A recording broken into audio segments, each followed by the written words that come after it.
Hello' নমস্কাৰ সকলোকে।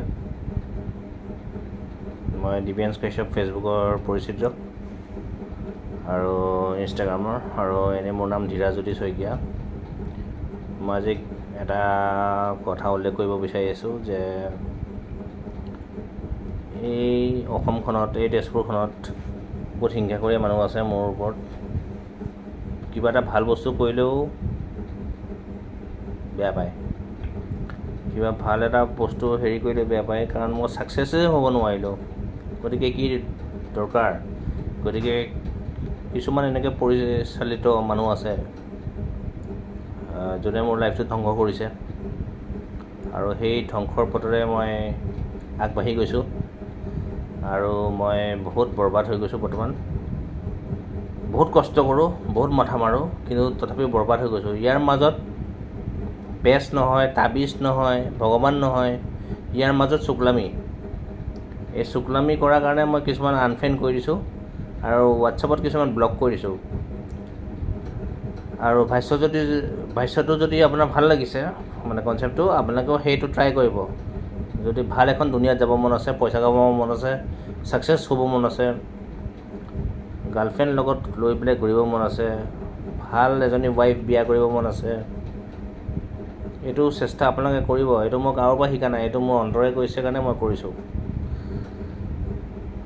আজি আপুনি যোনবিলাক হিংসাকৰীয়া ফ্ৰেণ্ড, যোনবিলাক হিংসাকৰীয়া মানুহ, সিহঁতক আপুনি ডিলিট কৰক। খালি চাব আপোনাৰ ৰাতিপুৱালৈ বৰষুণ নাহে, ঠিক আছে? আপোনাৰ কামত আপোনাৰ ৰাতিপুৱালৈ বৰষুণ নাহে, কামত মানে কামৰ আগভেটি বৰষুণে আগভেটি দি নধৰে আপোনাৰ ৰাস্তাত। আপোনাৰ ৰাস্তাত মানে ভালকৈ অলপ চেঁচা ঠাণ্ডা এটা আহিব, চেঁচা হাৱা এটা আহিব। সেই ৰাতিপুৱা সেই হাৱাটো লৈ পেলাই গোটেই দিনটো হাৱাটো থাকিব, তেতিয়া আপোনাৰ দিনটো ভাল হ'ব। বুজি পাইছে? সেই হাৱাটো মানে কিয় কাৰণে জানে? আপুনি হিংসা কৰি কিছুমান ইণ্টেনশ্যন লৈ থাকে, তাৰ কাৰণে ষ্ট্ৰ'ক হয়, বেমাৰ হয়, বহুত বস্তু হয়। ইণ্টেনশ্যন ল'ব নালাগে, খালি ডিলিট কৰক। ফাক অফ, জাষ্ট ফাক অফ, ফাক the hell, those friends, those known persons,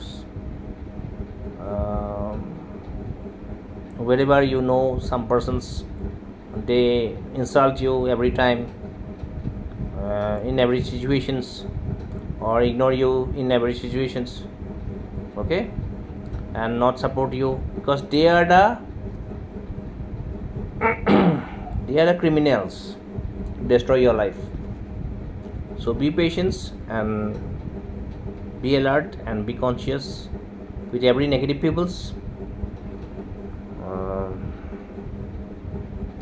because they spread negative peoples. Those who are positive peoples, those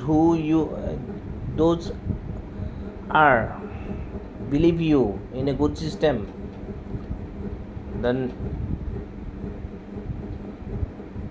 you know that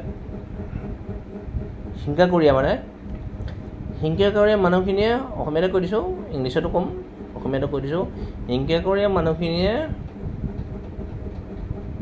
যোনবিলাকে আপোনালোকৰ লাইক চাই আছে ফেচবুকত বা হেৰি চাই আছে, সিহঁতক উৎসাহ কৰে। হিংসাকৰীয়া মানুহখিনিয়ে চে অমুক ল'ৰাটোৱে অমুক হেৰি কৰিছে, অমুক ছোৱালীজনী অমুক হৈ গৈছে, সেইটো বেয়া কথা। সেইকাৰণে কি ফেচবুক বেছি চলাবও নালাগে। ফেচবুক যোন ভাল কমেণ্ট কৰে তাক ধন্যবাদ দিব লাগে, আৰু নিজৰ লাইফটো ফেচবুকত নহয়, নিজৰ লাইফটো আগবঢ়াই যাব লাগে, নিজৰ ফ'কাছ কৰিব লাগে, যেনেকৈ মই ফ'কাছ কৰোঁ।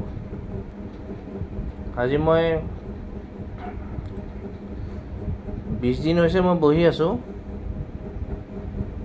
20 দিনে ধৰক, আৰু 20 দিনত কিমানকৈ ইনকাম হ'ব লাগে? খুব বেছি 500 টকা কৰি, 400 টকা কৰি। এদিনত মই ইনকাম কৰোঁ 1000-1300 টকা। সেই 1000-1300 টকাটো মই এসপ্তাহো পোৱা নাই, মই 20 দিনো পোৱা নাই। বুজি পাইছে? গতিকে মোৰ কিমান লছ হৈছে, কিয় কাৰণে লছ হৈছে? আকৌ মই ৰিপিট কৰিব বিচাৰিছোঁ, ক্ষমা কৰিব, বেয়া নাপাব। কিয় কাৰণে লছ হৈছে? এই হিংসাকৰীয়া মানুহবিলাকৰ কাৰণে লছ হৈছে। গতিকে হিংসাকৰীয়া মানুহ ছ'চিয়েল নেটৱৰ্কিঙত হওক, সমাজত হওক, বা আপোনাৰ ফ্ৰণ্টক হওক কিবা এটা বেয়া কমেণ্ট কৰিছে, আপোনাৰ পেট লৈছে বুলি কৈছে, আপুনি কিন্তু কাম ভাল কৰিছে, আপোনাৰ পেট লৈছে, আৰে পেট লৈছে কি হ'ল, কেলা ইনকামটো কৰি আছে ন ভালকৈ, ফেমিলিটো খুৱাই আছে, সেইটো ইনচাল্ট কৰিব নালাগে ন পেট ওলোৱা বুলি, সেইটো তেওঁৰ মুখমী। আজি তেওঁ পেট ওলোৱা বুলি কৈছে, কালি যদি ৰাস্তাত পৰি থাকে কোনোবা এটা মাৰিব দিয়ে, কোনে চাব তাক? তই মোক পেট ওলোৱা বুজিছ? নাচাওঁ, কেতিয়াও নাচাওঁ, মিছা কথা, কেতিয়াও নাচাওঁ, হিংসা কৰিয়া মানুহক কেতিয়াও নাচাওঁ। এই জেনেৰেশ্যনটোত তেনেকৈ লিখি দিছে, গতিকে হিংসা কৰিয়া মানুহৰ পৰা বাচি থাকিব। ধন্যবাদ, শুভৰাত্ৰি।